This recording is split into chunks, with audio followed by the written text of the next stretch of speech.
Bonjour, aujourd'hui Pierre-Olivier, Sergio et moi allons vous expliquer l'enjeu de la pollution au Québec dans les années 1980.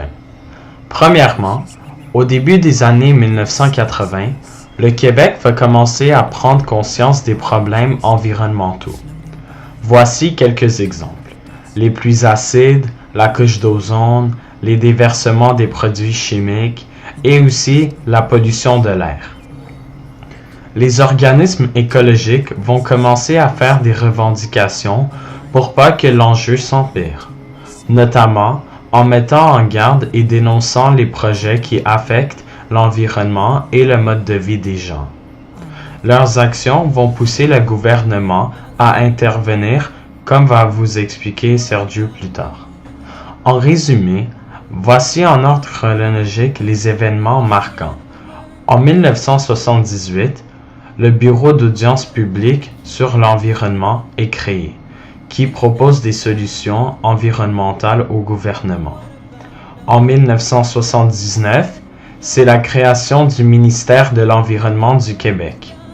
En 1987, le protocole de Montréal est mis en place pour éliminer les substances qui appauvrissent la couche d'ozone.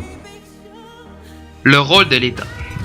Comme vous l'a expliqué Jacob, les écologistes vont pousser le gouvernement provincial et fédéral à intervenir sur le plan environnemental.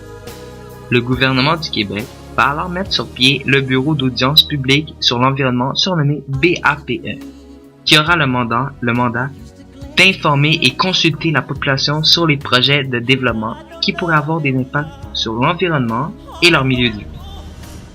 Après les conclusions déposées par le BAPE, le gouvernement du Québec va créer le ministère de l'Environnement. Le gouvernement fédéral va autant ou sinon plus s'impliquer, comme le démontre le protocole de Montréal, l'accord canado-américain, sa participation à la conférence des Nations Unies sur l'environnement et la signature du protocole de Kyoto. Toutes ces actions visant à diminuer la pollution produite par le Canada. Les événements marquants à partir des années 1990. Alors, en 1991, il y a l'accord canado-américain sur la qualité de l'air. En vue de lutter contre la pollution atmosphérique transfrontalière, source des pluies acides, les deux pays ont convenu de réduire leurs émissions de dioxyde de soufre et d'oxyde d'azote, les principaux précurseurs des pluies acides, et de coopérer à des travaux scientifiques et techniques sur les pluies acides. En 1992, c'est la participation du Canada à la conférence des Nations Unies sur l'environnement. La conférence a notamment été l'occasion d'adopter un programme d'action pour le 20e siècle, appelé Action 21, qui énumère quelques 2500 recommandations concernant des problématiques liées à la santé, au logement, à la pollution de l'air, à la gestion des mers, des forêts, des montagnes, à la désertification, à la gestion des ressources en eau, à la gestion de l'agriculture, à la gestion des déchets et plusieurs autres. En 1997, c'est la signature du protocole de Kyoto par le Canada. Le protocole de Kyoto visant à lutter contre le changement climatique en réduisant les émissions de gaz carbonique. En 2011, le ministère emploie plus de 7000 personnes et son budget annuel s'élève à plus d'1,5 milliard de dollars canadiens.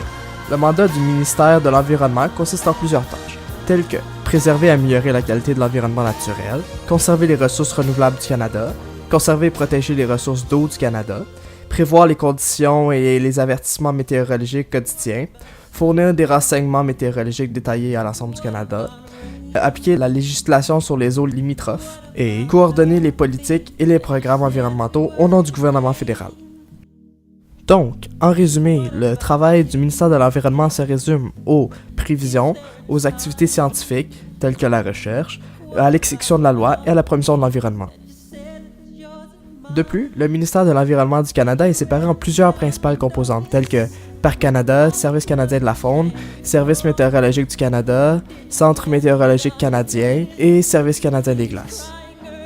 Finalement, en conclusion, l'environnement n'a pas toujours été une priorité pour les Canadiens, mais lors des années 1980, les Québécois tentent de faire leur possible pour aider la nature. Ils créeront des institutions publiques qui serviront à débattre des résultats des projets de loi des gouvernements sur la nature et ainsi d'aider la nature. Par la suite, ces institutions telles que le ministère de l'Environnement du Québec prendront beaucoup plus d'importance en termes de nombre d'employés, de mandats et d'actions portées pour l'environnement.